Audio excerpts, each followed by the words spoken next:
Hello friends, welcome to my channel. எல்லோரும் எப்படி இருக்கீங்க? நல்லா இருக்கீங்களா? இந்த வீடியோவில் என்ன பார்க்க போகிறோன்னா, என்ன பண்ணாலும் என்னால் சுத்தமாக பணம் சேர்க்கவே முடியலை அப்படிங்கிற மாதிரியான மைண்ட் செட்டில் இருக்கிறீங்களா நீங்கள்? இப்போ கண்டிப்பாக இந்த வீடியோ உங்களுக்கானது தான். நீங்கள் என்னென்ன மெத்தட்லாம் யூஸ் பண்ணி பணத்தை சேமிக்கலாம் அப்படிங்கிறதுக்கான சில டிப்ஸை பார்க்கலாம் வாங்க. டிப் நம்பர் 1 வந்துட்டு ட்ராக் யுவர் எக்ஸ்பென்சஸ். நீங்கள் கண்டிப்பாக எவ்வளோ செலவு பண்ணுறீங்க அப்படிங்கிறத எழுதி வைக்கணும். நீங்கள் ஒரு நோட் போட்டு எழுதி வச்சாலும் சரி, இல்லை மொபைல் ஆப்பில் வந்துட்டு நோட் பண்ணி வச்சாலும் சரி, அப்போ தான் நீங்கள் எவ்வளோ செலவு பண்ணுறீங்க அப்படிங்கிறத உங்களால் கவனிக்க முடியும். நீங்கள் எவ்வளோ செலவு பண்ணுறீங்க அப்படிங்கிறது தெரிஞ்சால் மட்டும்தான் எது தேவையான செலவு, எது தேவையில்லாத செலவுன்னு கண்டுபிடிக்க முடியும். நெக்ஸ்ட் டைம் அந்த தேவையில்லாத செலவை உங்களால் அவாய்ட் பண்ணவும் முடியும். அதனால் கண்டிப்பாக உங்களோட செலவு என்ன அப்படிங்கிறத நீங்கள் எழுதி வச்சே ஆகணும். டிப் நம்பர் 2, உங்களுக்கு ஏற்ற மாதிரியான ஒரு பட்ஜெட் போட்டு வைக்கணும். நீங்கள் மளிகை பொருளுக்கு நான் ஒரு 3000 கொடுக்குறேன் அப்படின்னா, அந்த 3000 தாண்டி போகாத அளவுக்கு அந்த மாதத்துக்கான செலவுகளை நம்ம கண்ட்ரோலாக வச்சுக்கணும். பட்ஜெட்டில் நீங்கள் பெட்ரோலுக்கு 1000 போட்டிருக்கீங்க அப்படின்னா, உங்களோட பெட்ரோல் செலவு அந்த 1000 தாண்டி அதிகமாக போகக்கூடாது. அதுக்குள்ளே தான் உங்கள் செலவு இருக்கிற மாதிரி நீங்கள் பார்த்துக்கணும். இந்த மாதிரி பண்ணுறப்ப தான் நீங்கள் அந்த பட்ஜெட்டுக்குள்ளே கூட சிக்கனமாக உங்கள் செலவுகளை வச்சுக்கிட்டு அது மூலமாக கூட பணத்தை சேமிக்க முடியும். டிப் நம்பர் 3, நீங்கள் அடிக்கடி பண்ணுற செலவுகள் எல்லாம் கையிலேருந்து பணமாக கொடுங்க. எடுத்த உடனே கார்டு யூஸ் பண்ணாதீங்க. நாம் கார்டு கொடுத்து செலவு பண்ணுறப்ப எவ்வளோ பணம் செலவு பண்ணுறோம் அப்படிங்கிற அந்த பணத்தோட வேல்யூ தெரியாமல் நாங்கள் டக்குன்னு செலவுகளை முடிச்சிருவோம். கையிலேருந்து பணம் கொடுக்குறப்ப இப்போ 100 கொடுத்துருக்கோம், இன்னும் 500 தான் நம்மக்கிட்ட இருக்குது, இதை வச்சு தான் மீதி செலவெல்லாம் பண்ணணும் அப்படிங்கிற மாதிரி அந்த பணத்தோட வேல்யூ ரொம்ப தெரிகிற மாதிரி இருக்கும்.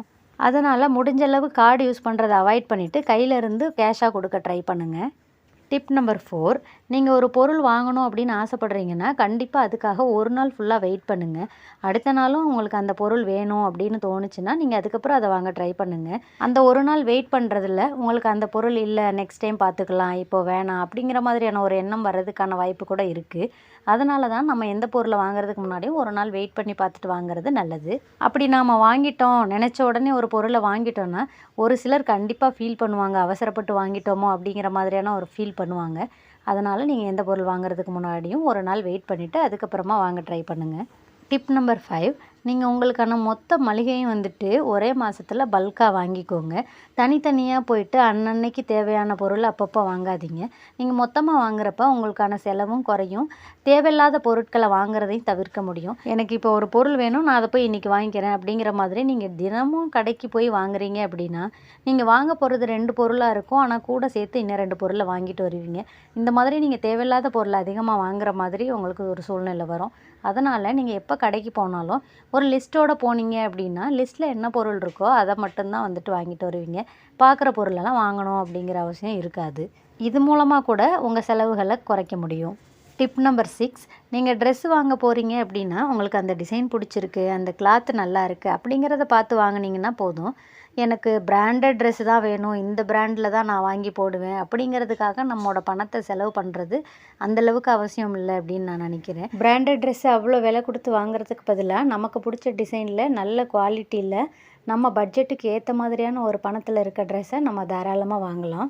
Tip number 7, cashback apps use பண்ணுறது. அதாவது ஒரு சில ஆப்லேருந்து நம்ம பணம் பே பண்ணோம் அப்படின்னா ஒரு 50 ரூபீஸ் அந்த மாதிரி நமக்கு ரிட்டன் கிரெடிட் ஆகும். உதாரணத்துக்கு நாங்கள் லாஸ்ட் வீக் ஹாஸ்பிட்டல் போயிருந்தோம், அங்கே மெடிக்கல் பில் 500 ரூபீஸ் ஆச்சு.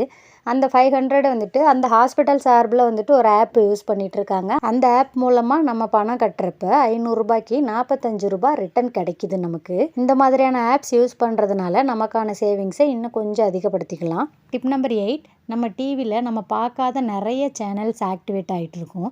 அதுக்கும் சேர்த்து தான் நம்ம பணம் பே பண்ணுற மாதிரி இருக்கும். அது எந்தெந்த சேனல்ஸ் நமக்கு வேண்டாத சேனல்ஸ் எல்லாம் எது அப்படின்னு பார்த்து அதெல்லாம் டீஆக்டிவேட் பண்ணுறது. அதுக்கப்புறம் இப்போ பசங்களுக்கெல்லாம் எக்ஸாம் நடந்துட்டு இருக்கிறதுனால அவ்வளோவா அவங்க கார்ட்டூன்ஸ் பார்க்குறதில்ல. அதனால் இப்போதைக்கு கார்ட்டூன் சேனலை நான் கட் பண்ணி வச்சுருக்கேன். இந்த மாதிரி பண்ணுறதுனால குறைஞ்சது ஒரு 50 ரூபாய் உங்களால் சேவ் பண்ண முடியும்.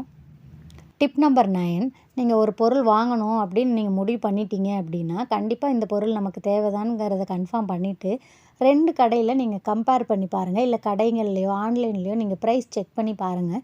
எதில் கம்மியாக இருக்குதுன்னு தெரிஞ்சுக்கிட்டு அதுக்கேற்ற மாதிரி நீங்கள் பொருளை வாங்க ட்ரை பண்ணுங்கள். நீங்கள் ஆன்லைனில் ப்ரைஸ் செக் பண்ணிட்டீங்க அப்படின்னா ஆவரேஜாக அதுக்குள்ளே தான் இருக்கும் அப்படிங்கிற ஒரு ஐடியா உங்களுக்கு கிடச்சிரும். அதுக்கப்புறம் அந்த ப்ரைஸ்க்கு ஏற்ற மாதிரி நீங்கள் கடையில் போய் பொருளை பார்த்து வாங்கிக்கலாம். டிப் நம்பர் 10, நீங்கள் ஒரு மீல் பிளான் ரெடி பண்ணணும். அதாவது அடுத்த ஒரு வாரத்துக்கான மீல் பிளான் என்ன அப்படிங்கிறத நீங்கள் ரெடி பண்ணி எழுதி வச்சுட்டீங்க அப்படின்னா, அதுக்கான வெஜிடபிள்ஸ் மட்டும்தான் நம்ம போய் வாங்க முடியும். நீங்கள் எந்த பிளானுமே இல்லாமல் போயிட்டு மார்க்கெட் போகிறீங்க அப்படின்னா, பார்க்குற எல்லா காய்கறியும் வாங்கிட்டு வந்துருவோம். அதை சில நாள் சமைப்போம், சில நாள் அந்த காய் வேஸ்ட்டாக போய் குப்பையில் தான் தூக்கி போடுற மாரி இருக்கும். ஆனால் நீங்கள் ஒரு பிளான் வச்சுருக்கீங்க அப்படின்னா, அந்த மாதிரியான பிளான் நம்மக்கிட்ட இருக்கிறப்போ நமக்கு வீட்டில் சீக்கிரமாக சமைக்காது. நம்மளோட வேலையும் இதுதான், அதனால இதை செஞ்சிடணும் அப்படிங்கிற ஒரு அதனால கண்டிப்பாக நீங்கள் ஒரு நம்ம வீட்டிலேயே சமைக்க ஆரம்பிச்சிட்டோம் அப்படின்னா நமக்கான லஞ்ச் பேக் பண்ணி எடுத்துகிட்டு போகிறதுக்கு ஈஸியாக இருக்கும். நம்மளோட செலவும் குறைய ஆரம்பிச்சிரும். வீட்டில் நமக்கு சாப்பாடு இல்லை அப்படிங்கிற பட்சத்தில் தான் நம்ம வெளியில் போய் சாப்பிட்லாங்கிற மைண்ட் செட் வரும். வீட்டில் ஃபுட்டு இருந்தால் மேக்ஸிமம் நம்ம அதை வேஸ்ட் பண்ணக்கூடாது அப்படிங்கிற ஒரு எண்ணம் தான் நமக்கு வரும். ஸோ வெளியில் போய் சாப்பிட நினைக்க மாட்டோம்.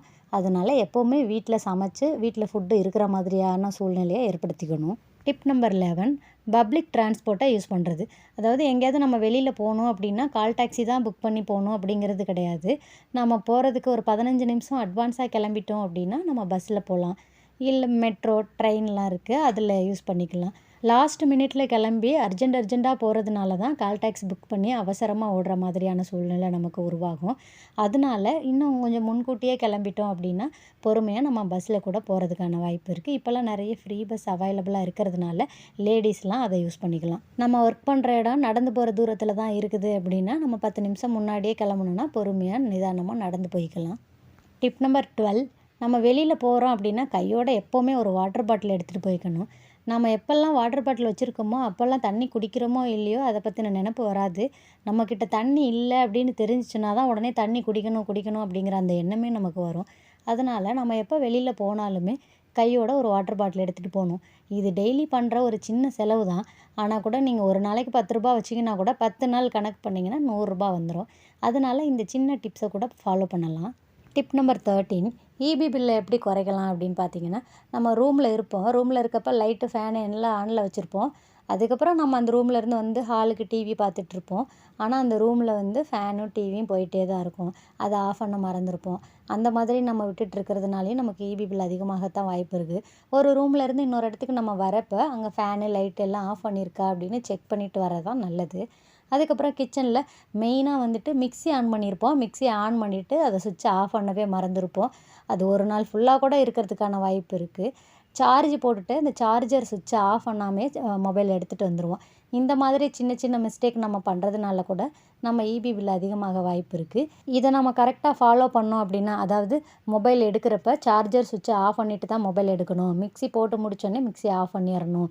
ஃபேன் ஆஃப் பண்ணிவிட்டு தான் வெளியில் வரணும். அந்த மாதிரி நம்ம ஃபாலோ பண்ணோம் அப்படின்னா கண்டிப்பாக நம்மளோட ஈபி பில்லு குறையிறதுக்கான வாய்ப்பு இருக்குது. டிப் நம்பர் 14 நம்ம எங்கேயாவது வெளியில் போகணும், பசங்கள்லாம் வெளில எங்கேயாவது போகலான்னு ஆசைப்பட்றாங்க அப்படின்னா நிறைய பணம் செலவு பண்ணி போகிற இடத்துக்கு தான் போகணும் அப்படிங்கிறதெல்லாம் இல்லை.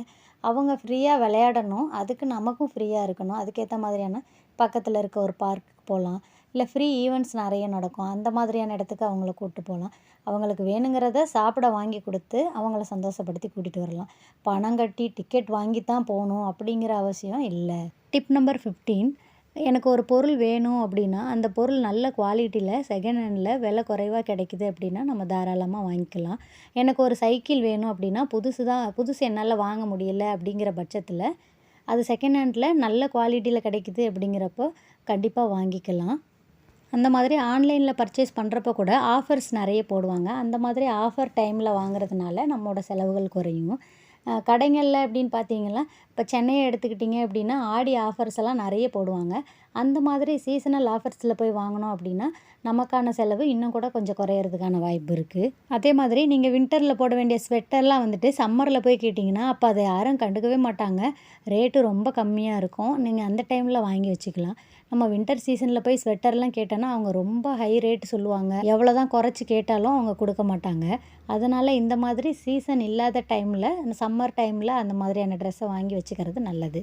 டிப் நம்பர் 16 உங்கள் சேவிங்ஸை எப்படி இன்னும் கொஞ்சம் அதிகப்படுத்தலாம் அப்படிங்கிறத பார்த்தோன்னா, உங்கள் சேவிங்ஸ் வந்துட்டு நீங்கள் ஒரு சேவிங்ஸ் அக்கௌண்ட் வச்சுருக்கீங்க, நீங்கள் ஒரு ஆர்டி ஓப்பன் பண்ணுறீங்க அப்படின்னா அந்த ஆர்டிக்கான பணத்தை மாதம் மாதம் உங்கள் அக்கௌண்ட்லேருந்து ஆட்டோமேட்டிக்காக அவங்களே எடுத்துக்கிற மாதிரியான ஒரு செட்டிங்ஸ் நம்ம பண்ணி வச்சுருந்தோம் அப்படின்னா கண்டிப்பாக 1ஆம் தேதி ஆனோடனையும் பணம் ஆட்டோமேட்டிக்காக நம்ம ஆர்டிக்கு போயிடும். இந்த மாதிரி நாம் பண்ணுறதுனால நம்ம பணம் கட்ட மறந்துட்டாலும் ஒன்றும் பிரச்சனை கிடையாது. 1ஆம் தேதி வந்துருச்சுனாவே ஆட்டோமேட்டிக்காக நம்ம அக்கௌண்ட்லேருந்து ஆர்டிக்கான பணம் போயிடும். நெக்ஸ்ட் ஒன் வந்துட்டு, இல்லை என்னால் மாதம் மாதம்லாம் கட்ட முடியாது, நான் கையில் ஒரு பெரிய அமௌண்ட் வச்சுருக்கேன் அப்படின்னா, கண்டிப்பாக அந்த அமௌண்ட் வந்துட்டு நீங்கள் சேவிங்ஸ் அக்கௌண்ட்டில் வச்சிட்ருக்காம அதை இன்ட்ரெஸ்ட் அதிகமாக இருக்கிற மாதிரியான ஏதோ ஒரு ஸ்கீமில் போட்டிங்க, இல்லை எஃப்டியில் போட்டிங்க அப்படின்னா அதுக்கான இன்ட்ரெஸ்ட்டு உங்களுக்கு கிடைக்கும். அது மூலமாக கூட உங்கள் சேமிப்பை அதிகப்படுத்தலாம். நீங்கள் வீட்டில் வச்சிட்ருக்க ஒரு பொருள் உங்களுக்கு தேவையே படலை, அது நல்ல கண்டிஷனில் இருக்குது அப்படின்னா அந்த பொருளை நீங்கள் விற்றுடலாம். இப்போ ஒரு சைக்கிள் வச்சுருக்கீங்க, நீங்கள் அதை விட நல்ல சைக்கிள் ஒன்று வாங்கிட்டீங்க, இந்த சைக்கிள் சும்மாவே தான் வீட்டில் இருக்குது அப்படின்னா கண்டிப்பாக அதை நீங்கள் விற்றுடலாம். அந்த பணத்தை உங்கள் சேவிங்ஸில் நீங்கள் போட்டுக்கலாம். இன்னும் கூட உங்கள் சேவிங்ஸ் அதிகப்படுத்தணும் அப்படின்னா நீங்கள் இப்போ பார்த்துட்ருக்க வேலையை விட எக்ஸ்ட்ரா இன்கம் வர மாதிரியான ஒரு வேலையை நீங்கள் கண்டிப்பாக தேடிக்கணும். நீங்கள் ஒரு வேலை பார்த்துட்ருக்கீங்க அப்படின்னா அதுலேருந்து வர இன்கம் எனக்கு இன்னும் பத்தலை அப்படின்னா கூட இன்னும் கொஞ்சம் எக்ஸ்ட்ரா இன்கம் கிடைக்கிற மாதிரியான சின்ன சின்ன ஜாபை நீங்கள் பார்த்துக்க வேண்டியது இருக்கும். அதாவது நீங்கள் ஒர்க்கு முடிச்சுட்டு வந்து வீட்டில் பண்ணுற அந்த சின்ன சின்ன டெய்லரிங் ஒர்க் இருக்கட்டும், இல்லை டியூஷன் உங்களால் எடுக்க முடிஞ்சால் அதை எடுக்கலாம். இந்த மாதிரியான சின்ன சின்ன ஒர்க்கு மூலமாக நீங்கள் இன்னும் கொஞ்சம் கூட சம்பாதிக்க ஆரம்பிக்கலாம். நெக்ஸ்ட் ஒன்று வந்துட்டு, நீங்கள் ஒரு வாரத்துக்கு நோ ஸ்பெண்டிங் சேலஞ்ச் பண்ண ஆரம்பிங்க. வாரத்தில் ஒரு நாள் பண்ணுங்கள். ஃபஸ்ட்டு ஸ்டார்டிங்கில் அந்த ஒரு நாள் நீங்கள் எந்த செலவுமே பண்ணலை அப்படின்னா கண்டிப்பாக அன்னைக்கான செலவு உங்களுக்கு மிச்சமாகும். நீங்கள் உங்களோட சேவிங்ஸுக்காக ஒரு கோல் ஃபிக்ஸ் பண்ணுங்கள். இந்த 3 மாதத்தில் நான் 10,000 ரூபாய் சேர்க்கணும் அப்படின்னு சொன்னீங்கன்னா அதுக்கான சேவிங்ஸில் நீங்கள் ரொம்ப ஈடுபடுறப்ப மட்டும்தான் உங்களால் பணத்தை சேர்க்க முடியும். உங்களுக்கு கோல் எதுவுமே இல்லை அப்படின்னா நம்ம சில நேரம் அதில் ஆர்வம் இல்லாமல் போயிடும். இந்த கோல் ஒரு சேலஞ்ச் எடுத்து பண்ணிங்க அப்படின்னா தான் உங்களால் பணத்தை ஈஸியாக சேமிக்க முடியும். கண்டிப்பாக இந்த டிப்ஸ் எல்லாம் உங்களுக்கு யூஸ்ஃபுல்லாக இருக்கும்னு நான் நம்புகிறேன். இந்த வீடியோ உங்களுக்கு பிடிச்சிருந்தால் லைக் பண்ணுங்கள், ஷேர் பண்ணுங்கள், சப்ஸ்கிரைப் பண்ணுங்கள். வீடியோ பார்த்ததுக்கு நன்றி.